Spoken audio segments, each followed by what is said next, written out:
Good morning बेटा, good morning. 2 minute रुको, video का प्रॉब्लम सॉल्व कराते हैं।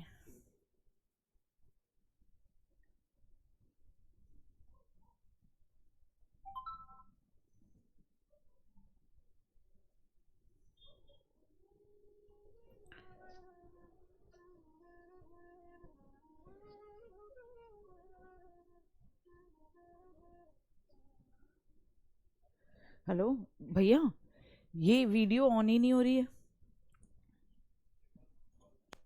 दोबारा से करा? हाँ मतलब वो डमरू ही घूम रहा है।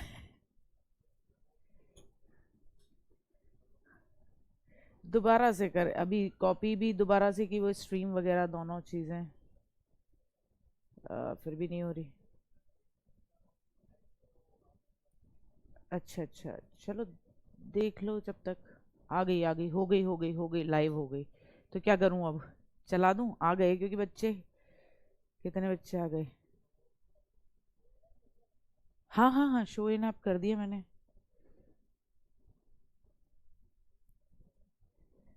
अच्छा अच्छा, कि मेरी क्लास। अच्छा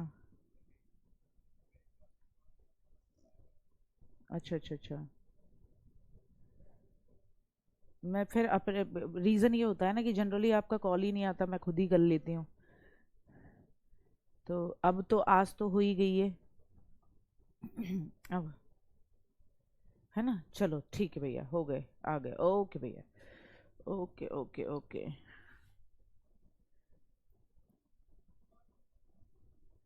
क्या भैया? हाँ हाँ। अच्छा अच्छा अच्छा, ठीक है भैया, ओके। चलिए चलिए, ओके भैया। Hello hi, good morning, Ram Ram, Radhe Radhe, जय श्री कृष्णा। मैं गार्गी सारस्वत आप सभी का स्वागत करती हूँ आपके अपने प्यारे परिवार रोजगार विद अंकित पर। और उम्मीद करती हूँ कि आप सब लोग एकदम बहुत बढ़िया होंगे। ठीक है, एकदम बढ़िया बढ़िया आनंदित है मेरे सभी प्यारे प्यारे छोटे भाई बहन, गुड्डा गुड़िया। तो प्रशांत जी, नीरज, विनेश, सभी प्यारे प्यारे बच्चों का तहे दिल से स्वागत है, बहुत बढ़िया। अच्छा गुड्डा, वो आपको जो क्वेश्चन आंसर मिलते हैं, मैंने ये देखा कि आप लोग ये कह रहे थे उसके आंसर्स दे दिया करो, है ना। सोना, मुझे लगता है कि जब हम क्लास करते हैं तो उसके बाद वो प्रैक्टिस के लिए दिया जा रहा है, यानी कि आपको पता लगाना है। उसके सारे आंसर आपको क्लास से मिलेंगे, कहीं ऐसा नहीं होगा, कोई भी क्वेश्चन ऐसा कभी नहीं रहेगा जिसके आंसर आपको क्लास से नहीं मिलेंगे। तो खुद पे भरोसा रखते हुए उसको कर लो। हालांकि मैं एंड में आंसर शीट दे दूंगी, लेकिन चीटिंग मत करा करना, एंड में ही देखा करना, पहले खुद लगाया करना इसका ABCDEF जो भी होगा, और फिर एंड में अपनी उससे शीट से मैच किया करना। और शीट से मैच करने के बाद एक चीज, कि पर डे की प्रैक्टिस कैसी चल रही है, ठीक चल रही है, उसके बारे में इन्फॉर्म कर दिया करो ग्रुप पे। ठीक है? हाँ ठीक है ना सोना, कोई दिक्कत तो नहीं है। चलो आज फिर आगे की तैयारी करते हैं। हम चल रहे थे सिटीजनशिप पे, बड़ा रोचक मामला चल रहा था।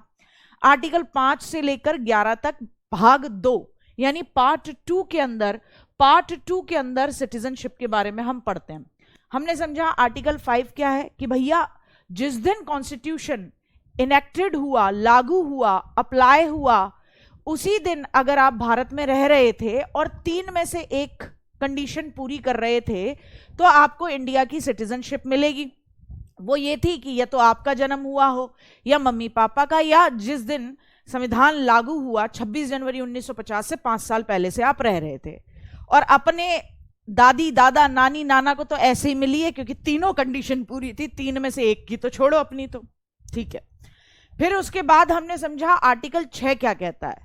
आर्टिकल 6 ये था कि भैया जो पाकिस्तान से भारत आया उसके बारे में बात की, कि पाकिस्तान से जो भारत आया अगर 19 जुलाई 1948 से पहले पहले आ गया तो उसको सिटीजनशिप आराम से मिल गई। उसके बाद आया तो उसने पहले रजिस्ट्रार ऑफिस जाके रजिस्ट्रेशन कराया, और 6 महीने के लिए, कितने महीने के लिए? 6 महीने के लिए, ले जाओ, 6 महीने के लिए उसको भारत में ही रहना पड़ेगा, तभी उसका काम बनेगा, है ना। ये वाला मामला था। अब आर्टिकल 7 समझना था। वो आदमी जिसके दिमाग में कुलबुली मची, पहले वो पाकिस्तान गया, फिर पाकिस्तान से लौट के वापस भारत आया, तो आर्टिकल 7 ऐसे लोगों के लिए था जो कहां से कहां गए। पहले तो ये देख लो, आज तो पूरा विजन आ रहा है ना बिट्टू। शुक्रिया शुक्रिया शुक्रिया।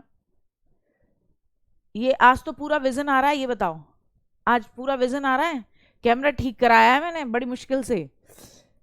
चलो चलो, बहुत बढ़िया गुड्डा, बहुत बढ़िया मेरा बच्चा। चलो आ रहा।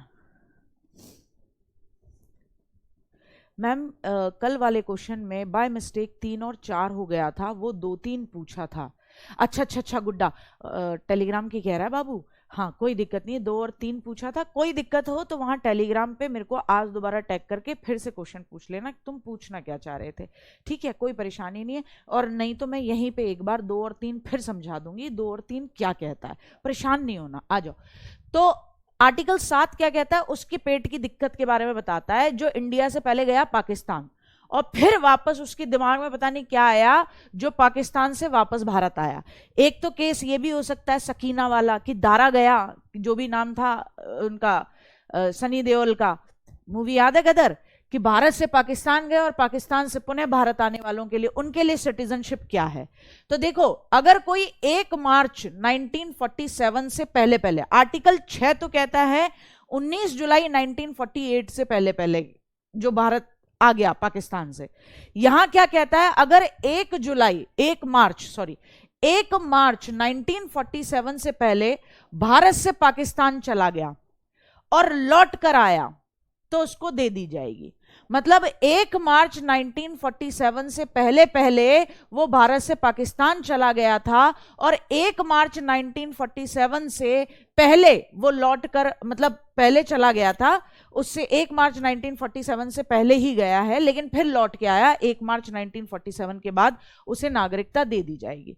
चला कब गया है? 1 मार्च 1947 से पहले भारत चला गया है और फिर लौट कर आया है तो उसे क्या दे दी जाएगी? सिटीजनशिप दे दी जाएगी।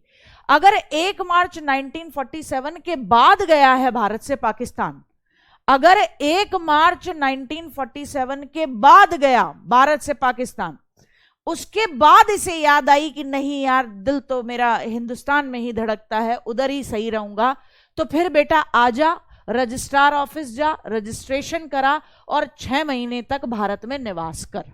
आई बात समझ में? देखो, एक तो सिंपल लॉजिक था जो पाकिस्तान से भारत आए, आर्टिकल 6, कि अगर आप 19 जुलाई 1948 से पहले पहले आ गए तो आपको वेलकम है साहब, सिटीजनशिप मिल गई। बाद में आए तो भैया आप रजिस्ट्रार ऑफिस जाओ, रजिस्ट्रेशन कराओ, 6 महीने तक भारत में निवास करो।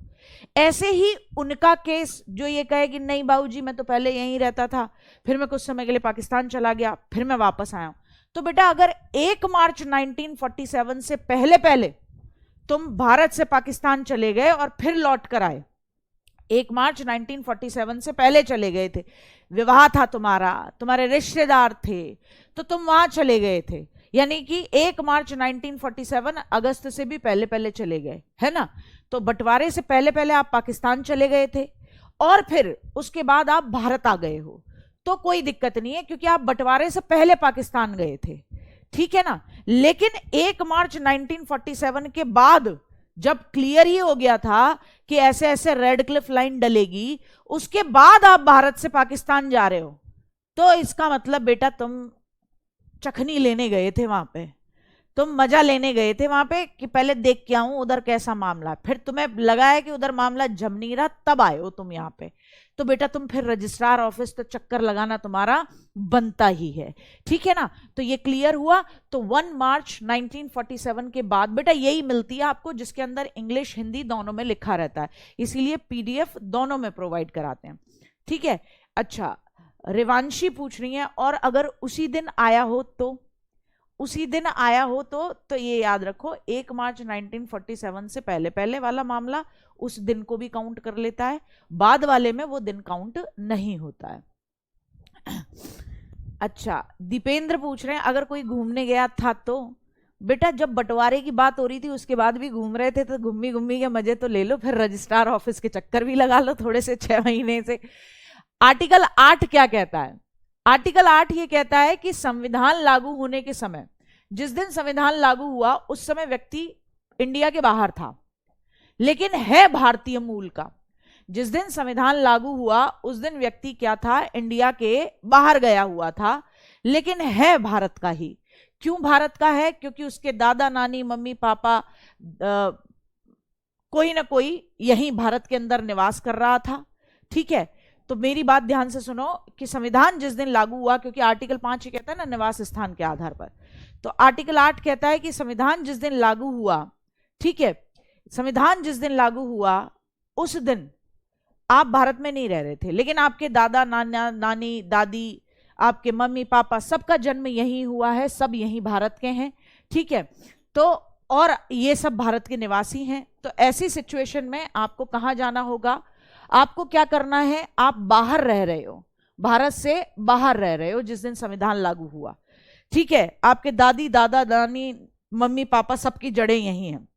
तो आप अमेरिका में रह रहे थे, सपोज करो उस समय पे, तो आप अमेरिका में रह रहे थे, तो आप अमेरिका में इंडियन एम्बेसी जाओ। कहां जाओगे? इंडियन एम्बेसी, भारतीय दूतावास जाओगे और वहां पर पंजीकरण के लिए आवेदन कर दोगे कि भैया देखो, जिस दिन कॉन्स्टिट्यूशन लागू हुआ उस दिन मैं भारत के, उससे कुछ समय पहले से ही मैं अमेरिका में रह रहा हूं, लेकिन मेरी जड़ें, मेरा जो ओरिजिन है वो इंडिया से ही है, तो मुझे वहां से नागरिकता चाहिए। तो इंडियन एम्बेसी में जाके आपको रजिस्ट्रेशन करना है, आपका काम बन जाएगा। मेरी बात समझे? मेरी बात समझे? तो फिर से एक बार रिवीजन मार लेते हैं। 5 से लेकर 8 तक का, पहले तो 5 से लेकर 8 तक का मेरे साथ बोलो। 5 क्या है? कि जब 26 जनवरी 1950 की बात आई, 1950 जिस दिन संविधान लागू हुआ, अगर आप भारत में निवास कर रहे थे, निवास के स्थान पर संविधान लागू होने के समय पर निवास यानी रेजिडेंस के बेसिस पर, निवास के आधार पर यानी रेजिडेंस के बेसिस पर आपको क्या मिलेगी? नागरिकता। किसके बेसिस पे? रेजिडेंस के बेसिस पर। रेजिडेंस के बेसिस पर आपको क्या मिल गई बेटा? नागरिकता मिल गई। ठीक बेटा जी, ठीक, कोई दिक्कत नहीं है। क्यों मिल गई? क्योंकि 3 में से एक सिचुएशन पूरी करनी थी। आर्टिकल 5 के अकॉर्डिंग 3 में से एक सिचुएशन, 3 में से एक सिचुएशन, आउट ऑफ 3 एक सिचुएशन पूरी करनी थी, एक कंडीशन पूरी करनी थी 3 में से। तो एक कंडीशन अगर आप पूरी करते हो कि आपका जन्म भारत में हुआ हो, आपका जन्म भारत में, ठीक है, या आपके मम्मी पापा, आपके माता पिता, कोई भी है ना, का जन्म भारत में, उनका जन्म भारत में हुआ हो, या फिर जिस समय संविधान लागू हुआ आप उससे 5 साल पहले, आप 5 साल पहले से भारत में रह रहे थे। 5 साल पहले से कहाँ रह रहे थे? भारत में रह रहे थे। कहाँ रह रहे थे? भारत में रह रहे थे।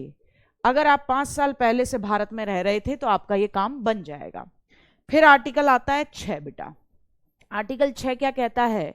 जो पाकिस्तान से कहाँ आया? भारत। अब इसमें एक बात कही, जो पाकिस्तान से भारत आया, अगर वो 19 जुलाई 1948 से पहले आया, अगर 19 जुलाई 1948 से पहले आया तो क्या है? वेलकम है, कोई कुछ नहीं करना, वेलकम है, नागरिकता मिल गई है, सिटीजनशिप मिल गई है, स्वागत है। लेकिन अगर वही आदमी 19 जुलाई 1948 के बाद आया, इसकी बुद्धि में बाद में आया कि इधर तो मार पड़ेगी, पाकिस्तान में मामला बढ़िया नहीं रहेगा, रोटी रोटी को मोहताज हो जाऊंगा, चलो भारत चलते हैं, चलो भारत चलते हैं। तो इसके समझ में जब आया तो बेटा तू आया है तो जा, अब तू चक्कर लगा थोड़े से, कहाँ के? रजिस्ट्रार ऑफिस जा और रजिस्ट्रेशन करा।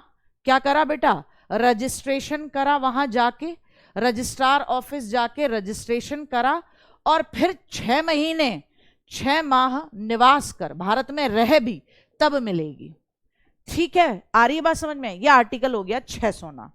आर्टिकल 7 क्या कहता है? उसके लिए जिसके पेट में बड़ी जोर का दर्द हुआ, आर्टिकल 7 कहता है कि पहले भैया तुमने क्या करा? पहले तुम भारत से गए पाकिस्तान, पहले तुम गए भारत से पाकिस्तान, फिर पाकिस्तान से तुम्हें बुद्धि आई, फिर लौट के तुम इंडिया आए। अरे तुम्हारा तो राम भला करे भैया, तुम तो अलग ही मजे से लेते घूम रहे हो। पहले भारत से पाकिस्तान गए, फिर पाकिस्तान से वापस लौट के इंडिया आए। तो कहा इसमें भी एक सिचुएशन है कि अगर 1 मार्च 1947 से पहले पाकिस्तान चला गया, पहले पाक गया, ठीक है, तो जब लौट के आएगा तो नागरिकता मिल जाएगी। तो जब लौट कर आएगा, पहले पहले चला गया था तो लौट कर आया तो क्या मिली, तो प्यार से नागरिकता मिली, है ना। प्यार से मतलब कोई दिक्कत ही नहीं है, प्यार से नागरिकता। ये समझाने के लिए लिख मत देना प्यार से नागरिकता मिली, प्यार से क्या मिलती है, नागरिकता। ठीक है, अगर 1 मार्च 1947 के बाद, है ना, चला पहले गया था के बाद पाकिस्तान गया, ठीक, यहां समझो 1 मार्च 1947 के बाद पाकिस्तान जा रहा है, खूब घोषणा हो चुकी है, सब क्लियर हो चुका है कि भारत पाकिस्तान का बंटवारा होगा। उसके बाद अगर बेटा तू जा रहा है कहां, पाकिस्तान, और फिर उसके बाद तू भारत से पाकिस्तान गया है 1 मार्च 1947 के बाद, और फिर तू, तेरी मर्जी आ रही है जब लौट के आ रहा है, तो बेटा आजा, रजिस्ट्रार ऑफिस जा। कहां जा, रजिस्ट्रार ऑफिस।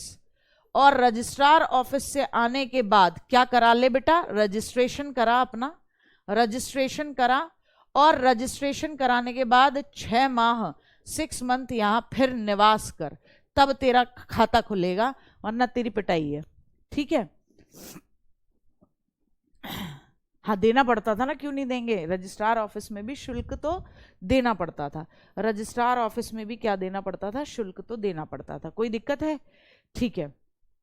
अब देखो, एक बच्ची गुड़िया, सचिन पूछ रहा है आर्टिकल 8 और 6 में थोड़ा कंफ्यूजन हो रहा है। देख गुड्डा, कुछ नहीं करना, 7 तक का समझ में आ गया, 7 तक का समझ में आ गया। देखो आर्टिकल 8 क्या कहता है, आर्टिकल 8 सिंपली एक बात कहता है कि देखो, जिस दिन संविधान लागू हुआ, तुम घूम रहे बेटा ब्रिटेन, तुम घूम रहे इंग्लैंड, लेकिन या तुम वहीं रह रहे थे, इंग्लैंड के बिजनेसमैन हो गए थे तुम, लेकिन तुम्हारी जड़ें यहां हैं, कहां, भारत में, और तुम्हारा मन हुआ कि नहीं यार, स्वदेश मेरा प्रेम जागा है, वहीं जाऊंगा, तो तुम कुछ मत करो, वहां जो इंडियन एम्बेसी है, भारतीय दूतावास है बेटा, 5 साल वाला बताऊंगी क्या होता है, वहां जाके रजिस्ट्रेशन करा दो और कह दो मेरे पूरी जड़ें यहीं हैं, मेरे दादी दादा नानी नाना सब वहीं पैदा हुए हैं, ये मेरा एड्रेस है, पता लगवा लीजिए, और फिर तुम्हें रजिस्ट्रेशन के बेसिस पे क्या मिल जाएगी, आराम से मिलेगी नागरिकता। ये मामला था। ये पड़ोसियों से पूछ के पता लगाया जाता था कि आप 5 साल से रह रहे हैं या नहीं रह रहे हैं। ठीक है, अब आ जाओ, ठीक, इतना समझ में आया। अब आ जाओ आर्टिकल 9 पे, 10 पे, 11 पर, 12 पर। 9, 10, 11, 12 इनको समझना है, 9, 10, 11 को समझो पूरे को अच्छे तरीके से। तो अब देखो बेटा आर्टिकल 9 क्या कहता है, आर्टिकल 9 क्या कहता है, तो आर्टिकल 9 एक सिंपल सी बात कहता है, ये कहता है किसी भारतीय द्वारा, देखो 9 से लेकर 11 संसद जो अधिकार बनाती है, कानून बनाती है नागरिकता की, उनकी बात करता है। 5 से लेकर 8 ये बताता है नागरिकता कैसे कैसे मिलेगी। तो आर्टिकल 9 ये कहता है कि कोई इंडियन क्या कर रहा है, किसी और देश की सिटीजनशिप, नागरिकता ग्रहण कर लेगा तो उसकी नागरिकता ऑटोमेटिकली खत्म हो जाएगी। हमेशा याद रखो, जैसे अगर आप जाओ, है ना, आप एक बात बताओ, सानिया मिर्जा टेनिस प्लेयर, सनसनी भारत की, ब्याह करा उनने, अब तो चला नहीं, खैर डाइवोर्स हो गया। शोएब मलिक पाकिस्तान का क्रिकेटर, कभी भी पाकिस्तान की नागरिकता नहीं ली, दुबई में रहने लगे दोनों जने जाके, दुबई की नागरिकता भी नहीं ली है। नागरिकता, सिटीजनशिप कहां की है उस लड़की के पास, भारत की ही है। कहां की, भारत की, क्योंकि वो जानती है आर्टिकल 9 के बारे में कि इंडिया में सिंगल सिटीजनशिप का प्रावधान है। अगर मैंने कहीं और की, किसी और देश की सिटीजनशिप ली तो भारत की सिटीजनशिप से हाथ धो बैठूंगी। और मैं हूं यहां सम्माननीय टेनिस प्लेयर, मैं हूं यहां भारत में एक बढ़िया क्या खिलाड़ी, ठीक, और मेरा तो मामला ही खराब हो जाएगा। ये जो जितने भी चीजें मैं खरीद के लेके, सॉरी खरीदने, जीत के लेकर आ रही हूं, लोग इतना प्रसन्न चित्त हो जाते हैं मुझे देखकर, भारत की बेटी, भारत की बेटी। बोले दुबई की अगर सिटीजनशिप ले ली तो भारत की बेटी का टैग खत्म हो जाएगा, और भारत की बेटी का टैग, भारत की बेटी का टैग जबरदस्त है। ठीक, ठीक, आ रही बात समझ में। तो आर्टिकल 9 ये हमेशा याद रखना है कि अगर कहीं और की सिटीजनशिप ली तो यहां से मारे जाओगे। आर्टिकल 10 क्या कहता है, आर्टिकल 10 ये कहता है कि देखो, अगर पार्लियामेंट ने कोई कानून बनाया है, पार्लियामेंट में कोई कानून बना है, आप उसका वायलेशन करते हो, उसका उल्लंघन करते हो, तो फिर ऐसे में संसद किसी की भी सिटीजनशिप छीन सकती है। सपोज करो कि भैया आपने क्या करा, कानून बने संसद के बहुत सारे, संसद बहुत सारे कानून बनाती है, पार्लियामेंट बहुत सारे कानून बनाती है। सपोज करो मुझ पे देशद्रोह का मुकदमा लग गया, मुझसे कहा कि तुमने ऐसे कार्य किए हैं जो भारत के कानून व्यवस्था का उल्लंघन करते हैं, मैंने किसी कानून का वायलेशन किया जो बहुत गंभीर था, किसी ऐसे कानून को तोड़ा जो बहुत गंभीर था, मैंने देश की सुरक्षा के जो मामले हैं या देश की रक्षा से संबंधित जो सूचनाएं हैं वो किसी बागड़ बिल्ले देश के साथ गद्दारी करी, मैंने कुल मिला के अपने देश के साथ। तो गद्दारी अगर मैंने अपने देश के साथ करी तो पार्लियामेंट के पास अंडर आर्टिकल 10 ये राइट है कि मुझसे सिटीजनशिप छीन ले और बढ़िया तरीके से पिटाई लगा के मुझे फेंक दे, बोले निकल लो यहां से, तुम भारत में रहने लायक नहीं हो। अरे मैं सानिया मिर्जा की कह रही हूं यार, सोनिया गांधी की कह रहे हैं ये, ठीक है बेटा। क्या नाम है, शोभनाथ विश्वकर्मा जी, एक बात याद रखो, भारत के अंदर एक सीन है, अभी बताऊंगी आपको, कि अगर आपका विवाह हो जाता है किसी महिला का भारत के किसी पुरुष से, तो उसको ऑटोमेटिकली नागरिकता मिल जाती है भारत की, ठीक है ना।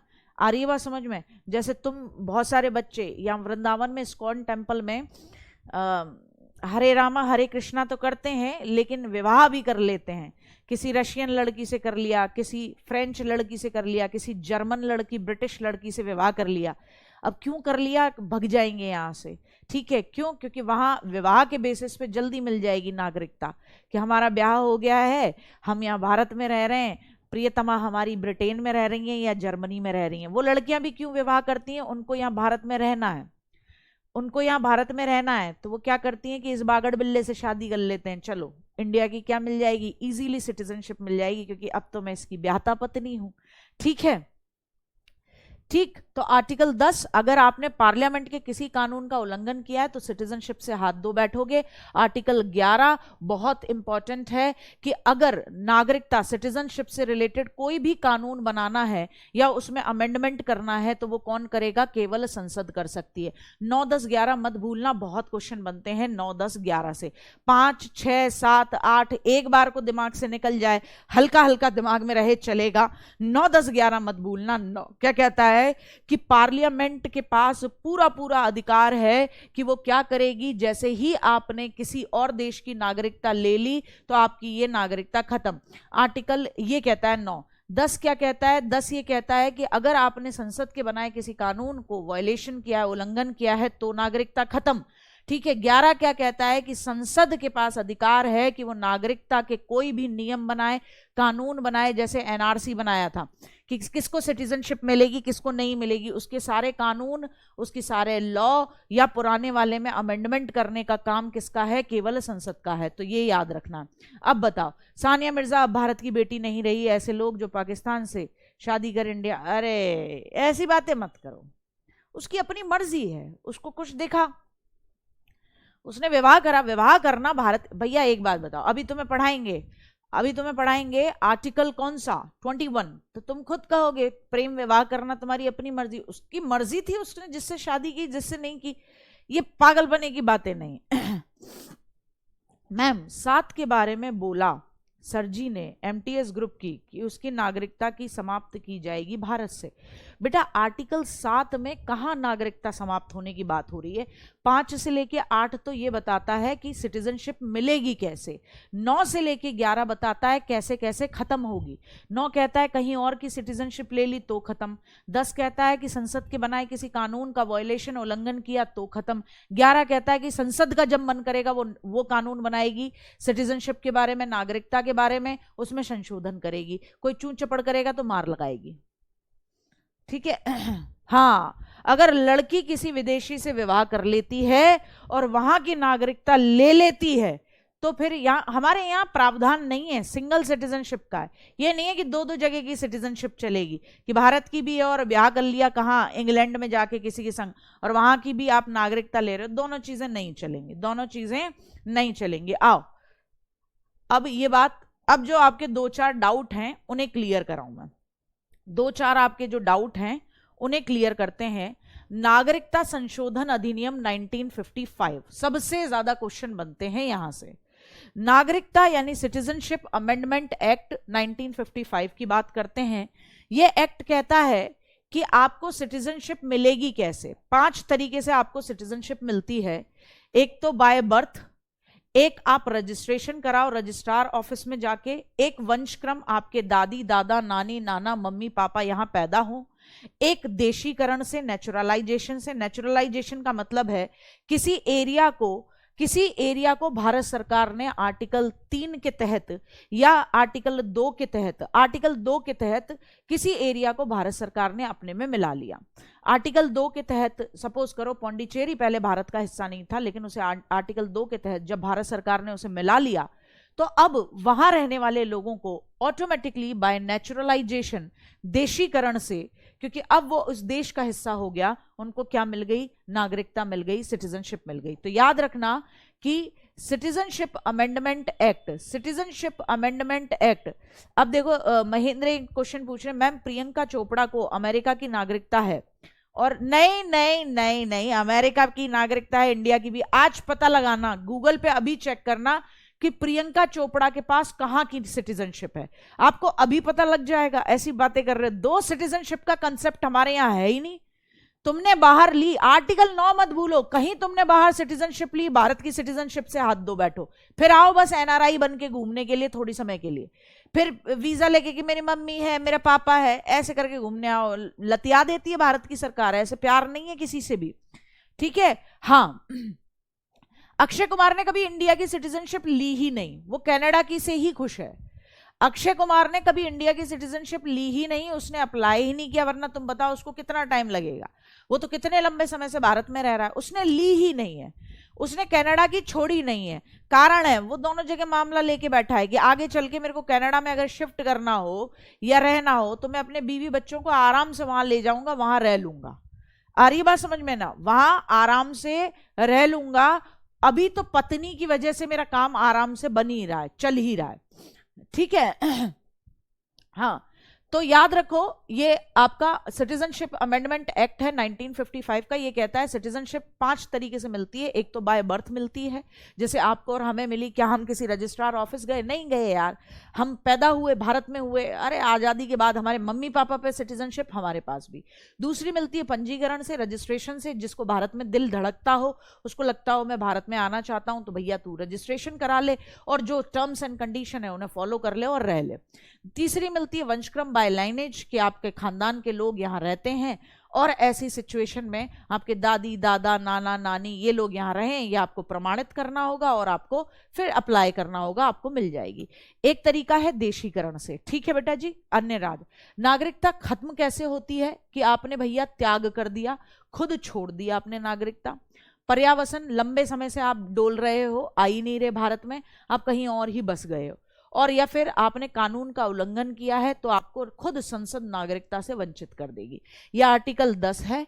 आर्टिकल 10 के तहत आपको वंचित किया जाएगा कानून का उल्लंघन करने पर, या फिर आर्टिकल 9 के तहत आपका मामला खत्म किया जाएगा। क्यों? क्योंकि आपने कहीं और की नागरिकता ले ली। त्याग देने का मतलब है आर्टिकल 9, आपने कहीं और की नागरिकता ले ली, भारत की छोड़ दी, तो आपका ऑटोमेटिकली क्या होगा? मामला खत्म हो जाएगा। अब देखो जन्म से का मतलब समझो। जन्म से का मतलब क्या है? जन्म से का मतलब है अगर आपका जन्म 26 जनवरी 1950 के भारत में हुआ है या उसके बाद के भारत में हुआ है तो आप भारत के नागरिक माने जाओगे। या तो आपका जन्म 26, आर्टिकल 5 भी तो यही कहता था, या तो आपका जन्म 26 जनवरी 1950 को हुआ है, ठीक है, हाँ, रहता इंडिया में, कोई दिक्कत नहीं भैया, उसकी बहू है यार, तुम उसको रहने नहीं दोगे? हैं? और है तो भारत का ही लड़का, उसकी बहू है भैया, बीवी बच्चे हैं, क्या करवाओगे? क्या करवा के मानोगे? ठीक है, क्या करवा के मानोगे? उसको जी लेने दो, ठीक है। ऐसे तो एक बात बताओ, उसको सम्मानित किया गया है मूवीज वगैरह और इन सब में, इन सब के लिए, तो इस पे बड़ा बवाल मचा था कि ये तो, इसके पास तो इंडिया की सिटीजनशिप है ही नहीं, और ये कैसे किसी राज्य क्षेत्र का अर्जन इरशाद, इसका मतलब जो पहले भारत का हिस्सा नहीं था और भारत उसे छीन ले। जैसे लाहौर, हम लाहौर ले लें तो लाहौर के सबको हम मुफ्त में दे देंगे, लो कोई दिक्कत नहीं, लो नेचुरलाइजेशन, देशीकरण से तुम्हें नागरिकता मिलेगी। ठीक है, जन्म से आपका जन्म 26 जनवरी 1950 के भारत में हुआ है, उसके बाद वाले भारत में हुआ है और आप रह रहे हो, आपको मिल गई भारत की नागरिकता। ठीक है, अच्छा, जब आपके मम्मी पापा में से, वही आर्टिकल 5 की बात है, लेकिन अपवाद है इसमें, एक एक्सेप्शन है। अब देखो, फॉरेन एम्बेसडर हैं भैया, विदेशी एम्बेसडर होते हैं। विदेशी एम्बेसडर क्या होते हैं? जो कुछ समय के लिए भारतीय दूतावास, मतलब किसी भी देश में भारत की तरफ से रहने के लिए गए हैं। तो ऐसे समझो जैसे जर्मनी का एक आदमी भारत में रहने के लिए आया कुछ समय के लिए, ठीक है, तो वो यहां जर्मन एम्बेसी में रह रहा था, यहां जर्मन दूतावास में रह रहा था। अब उसके बच्चे पैदा हो गए 26 जनवरी 1950 के समय या उसके बाद, लेकिन उसके बच्चे भारत के नागरिक नहीं माने जाएंगे, ये बात याद रखनी है।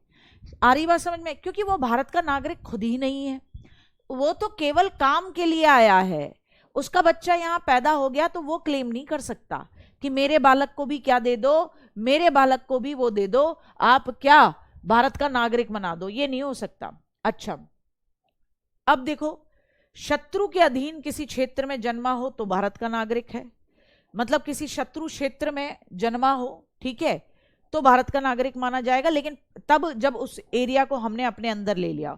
वंशक्रम से मतलब आपका भारतीय मूल, मामा पापा दादा दादा नानी ये सब यहां रहते हो। जैसे प्रियंका चोपड़ा की बेटी है, प्रियंका चोपड़ा की बेटी है, वो भारत की नागरिकता लेना चाहे बड़े आराम से ले सकती है, उसकी नानी यहीं की, उसके नाना यहीं के, उसकी माँ यहीं की, तो वो जिस दिन चाहेगी लीनेज के बेसिस पे उसको क्या मिल जाएगा, ठीक है, उसको क्या मिल जाएगा, उसको बहुत आसानी से क्या मिल जाएगा, उसको बहुत आसानी से इंडियन सिटीजनशिप मिल जाएगी। अब देखो सानिया मिर्जा की देखना तुम, सानिया मिर्जा इंडिया की सिटीजनशिप के साथ उस बागड़ बिल्ले के साथ उसने विवाह किया, ठीक है, कोई दिक्कत नहीं, अब तो छोड़ दिया, अब तो भारत का दामाद नहीं रहा, तो अब तो कह सकते हैं बागड़ बिल्ला, ठीक है। तो दोनों के बीच में मिसअंडरस्टैंडिंग या जो भी रहा, दोनों अभी हाल फिलहाल साथ में नहीं है। लेकिन आप ये गौर फरमाओ कि सानिया मिर्जा ने अपने बेटे की सिटीजनशिप कहीं की नहीं रखी, पाकिस्तान की नहीं रखी, दुबई की नहीं रखी, भारत की रखी है। बेटे की सिटीजनशिप भी कहां की रखी है? भारत की रखी है। तो देखो, वंशक्रम के बेसिस पे भी उसको आसानी से क्या मिलने वाली थी, सिटीजनशिप मिलने वाली थी उसके बेटे को।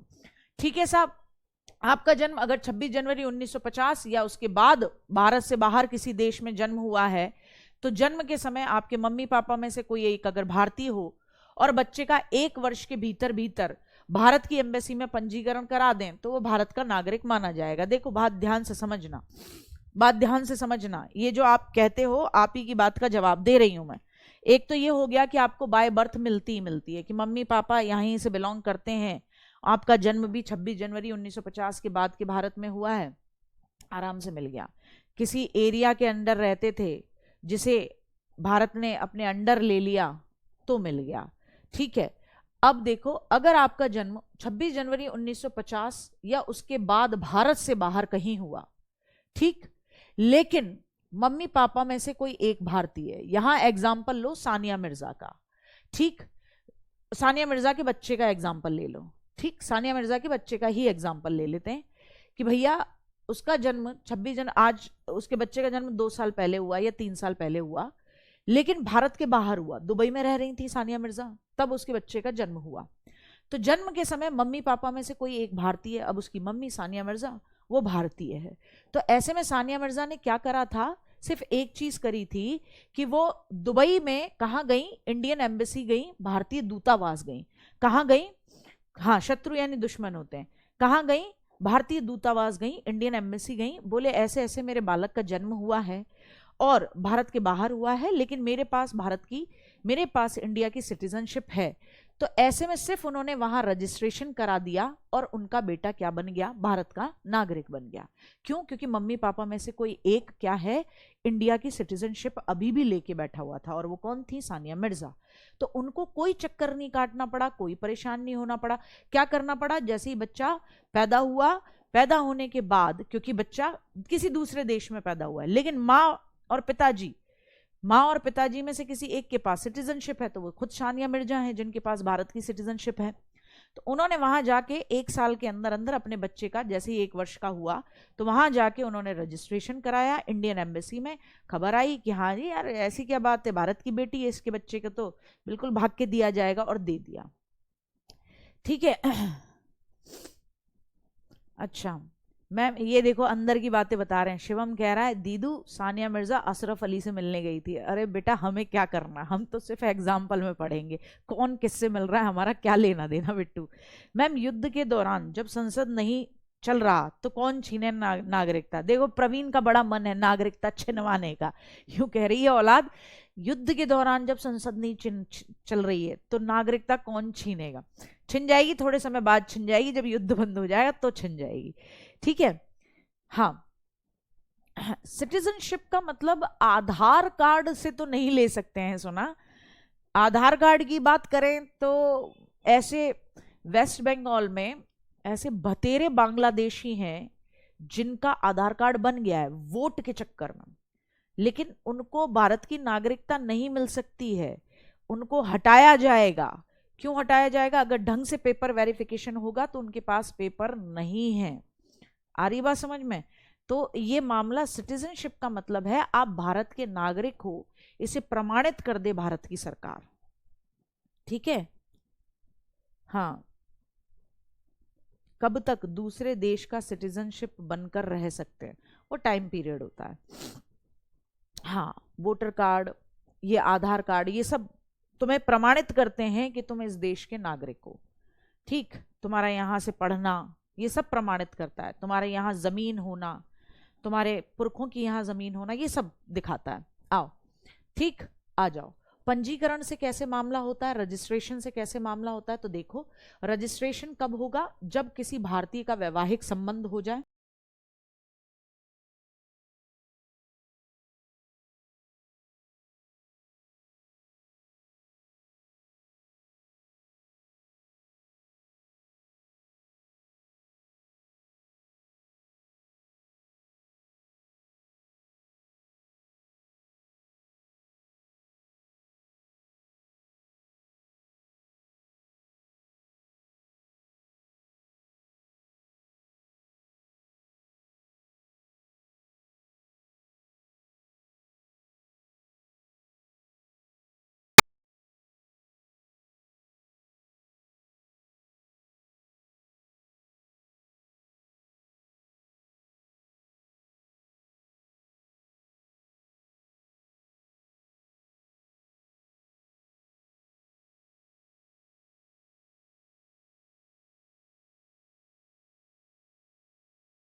से देसीकरण 1 वर्ष तक पहले भारत में रहेगा, फिर अप्लाई करेगा।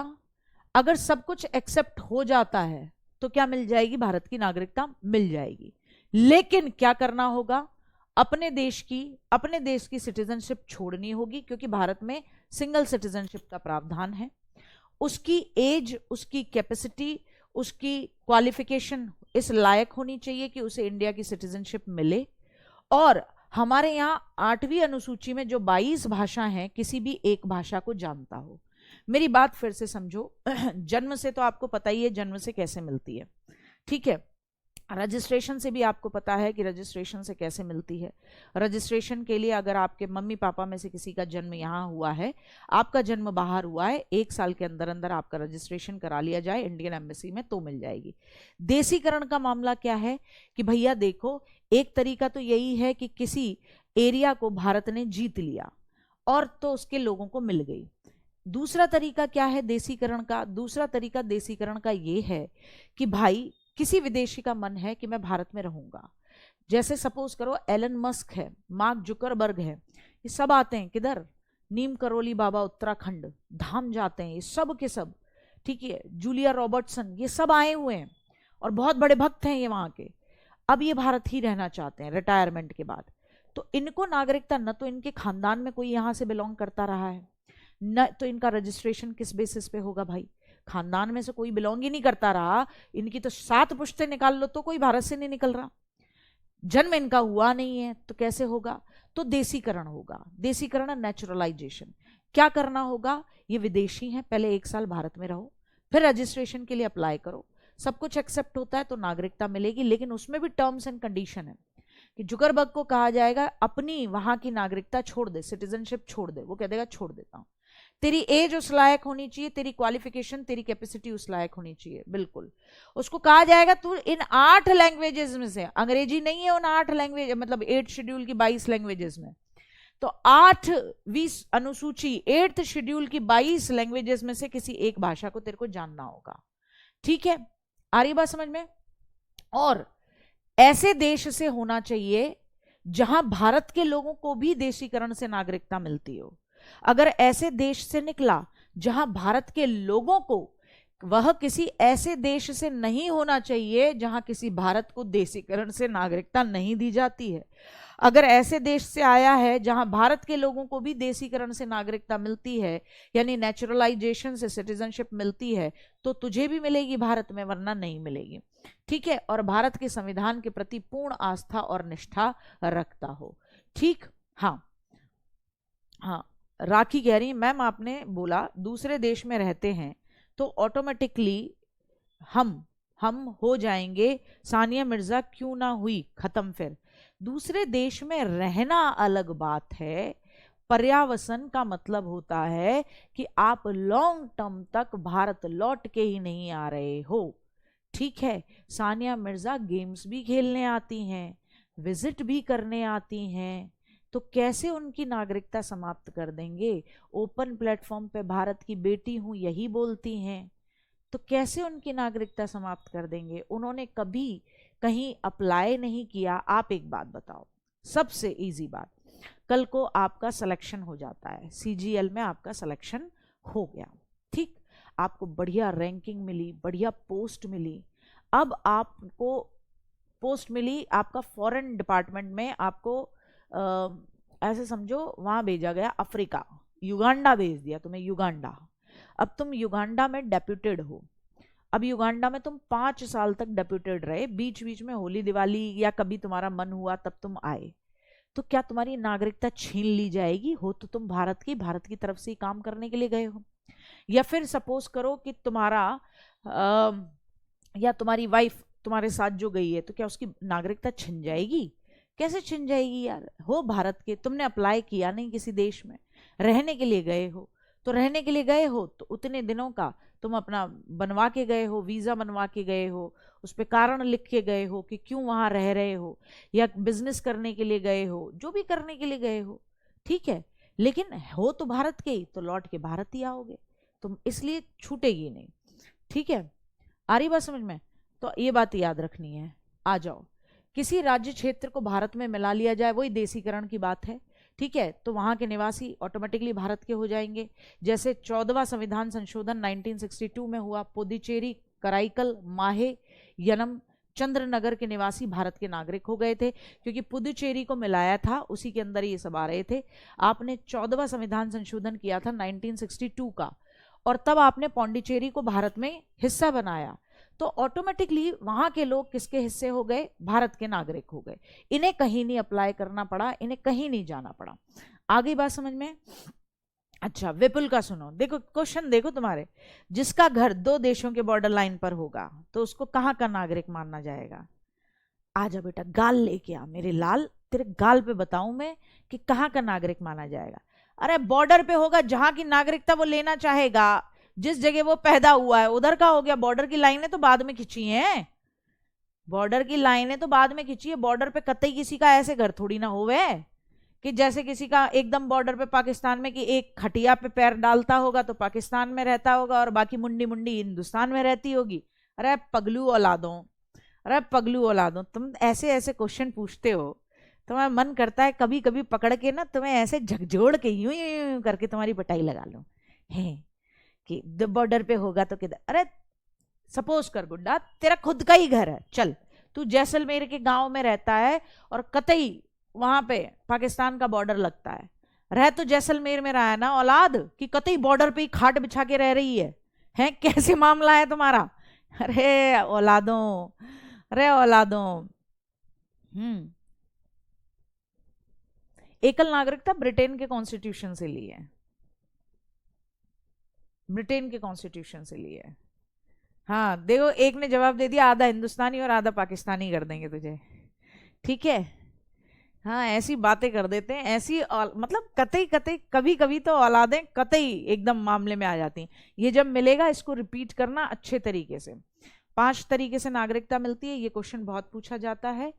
आप ये चीज समझो, जब भी किसी देश को हम जीतेंगे तो उसके नागरिक, उसके सिटीजन ऑटोमेटिकली हमारी सिटीजनशिप को गेन करेंगे। कोई दिक्कत आ रही बात समझ में? हाँ, कि 1 साल पहले रहने से मिल जाएगी सिटीजनशिप।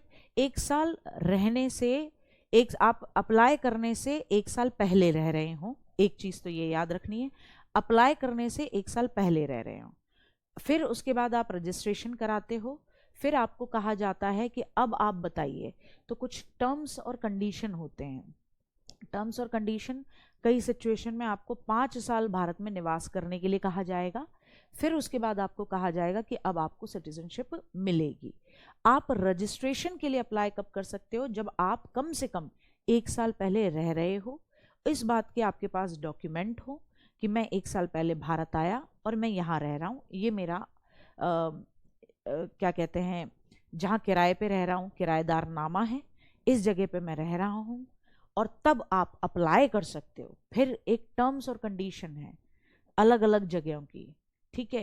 कहीं किसी देश के लिए 5 साल है, किसी देश के लिए 7 साल है, फिर उतने साल आपको भारत में फिर रहना होगा रजिस्ट्रेशन के लिए अप्लाई करने के बाद, फिर आपको उसके बाद क्या मिलेगी? सिटीजनशिप मिलेगी, ठीक है। हाँ, सारी सिचुएशंस, सारी कंडीशंस फॉलो होनी चाहिए तभी होगा, ठीक है।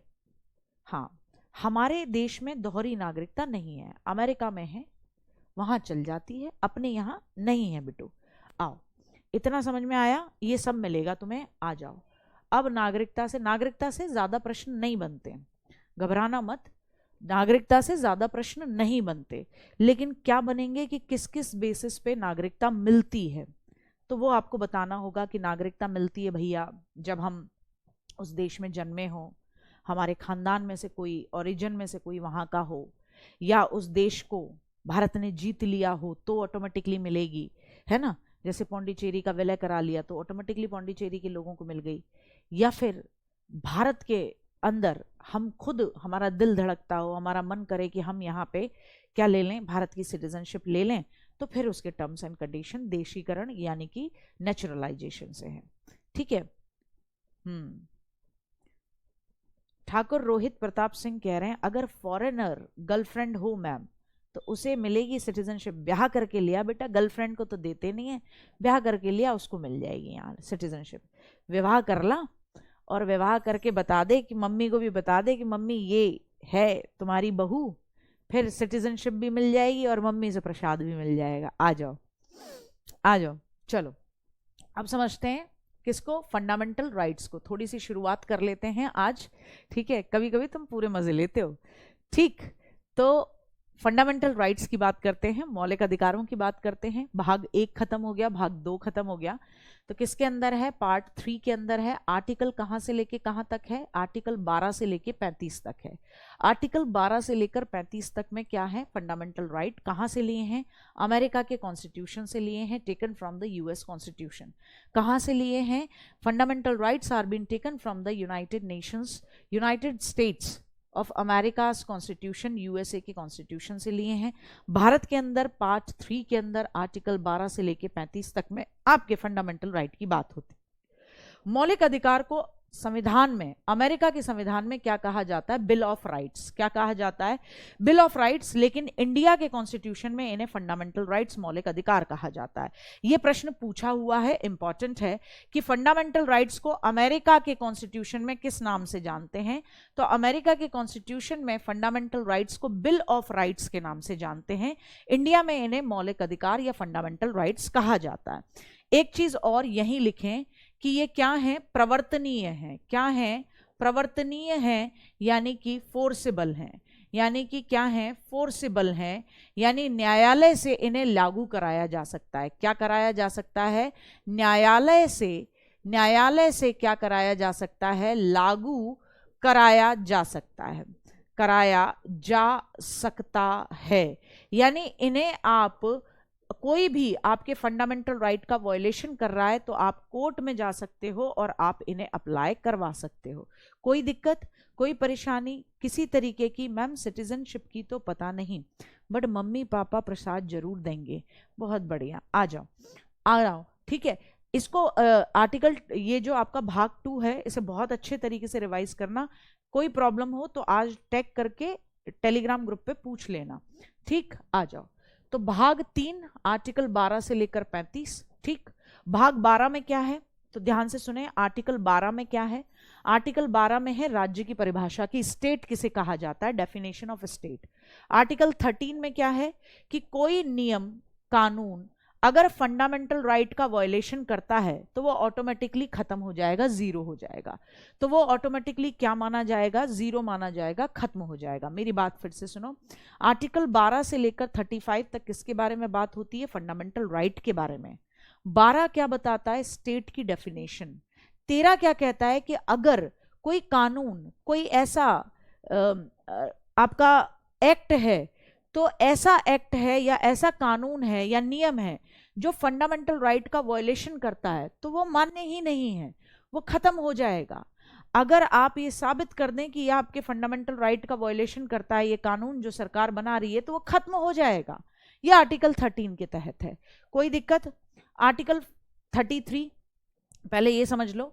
बाकी आपका 13 के बाद 14 से लेकर 14 से लेकर 32 तक, 14 से लेकर 32 तक आपको 6 प्रकार के, 6 टाइप के फंडामेंटल राइट दिए हैं।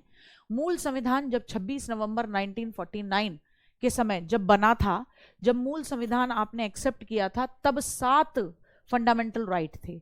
तब 7 फंडामेंटल राइट थे। आर्टिकल 14 से लेकर 18, जिसे आप राइट टू इक्वलिटी, समानता का अधिकार बोलते हो, आज भी है। ये आज भी है, आज भी है, ठीक है।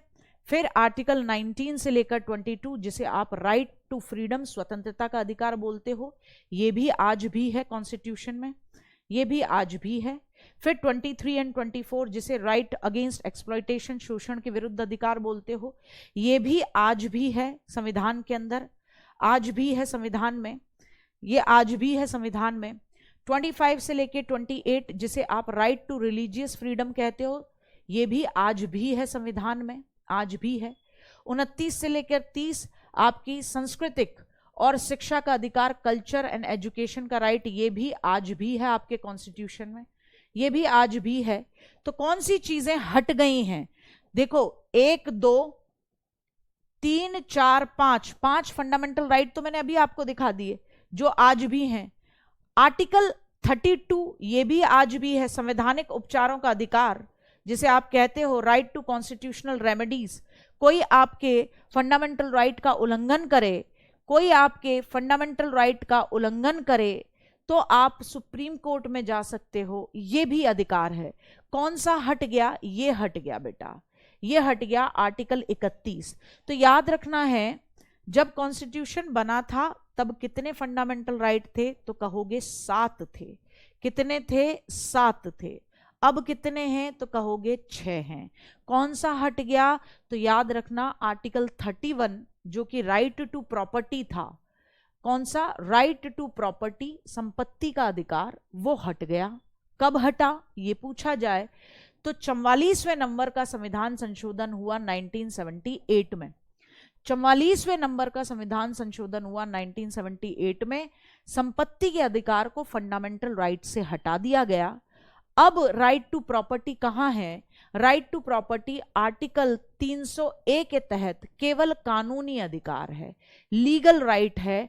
अब ये फंडामेंटल राइट नहीं है। अब ये फंडामेंटल राइट नहीं है। मेरी बात फिर से समझेंगे। जब कॉन्स्टिट्यूशन बना तब कितने फंडामेंटल राइट थे? तो कहेंगे 7 थे। फिर क्या हुआ? बोले भाई 1978 में एक अधिकार जो था, जो आर्टिकल 31 में था, जिसे कहते थे राइट टू प्रॉपर्टी, वो 44वां संविधान संशोधन हुआ और उसको हटा दिया। तो बोले अब राइट टू प्रॉपर्टी यानी पैसा कमाने का, संपत्ति का अधिकार, ये जमीन जायदाद जोड़ने का अधिकार, कैसा अधिकार है मेरा? तो बोले फंडामेंटल राइट तो नहीं है, लेकिन हाँ ये आपका लीगल राइट है, कानूनी अधिकार है। कैसा अधिकार है? कानूनी अधिकार है कि आप संपत्ति, आप प्रॉपर्टी खरीद सकते हो, वो प्रॉपर्टी आपके नाम पे रहेगी, लेकिन फंडामेंटल राइट नहीं है। इसका मतलब अगर किसी दिन गवर्नमेंट को वो जब्त करनी है तो वो जब्त कर लेगी। ठीक, मेरी बात समझ पा रहे हो? हाँ ठीक है, आ रही बात समझ में? समझ गए राइट टू प्रॉपर्टी का मतलब क्या है? कि अगर आपकी संपत्ति को सरकार को लेना है वो ले लेगी।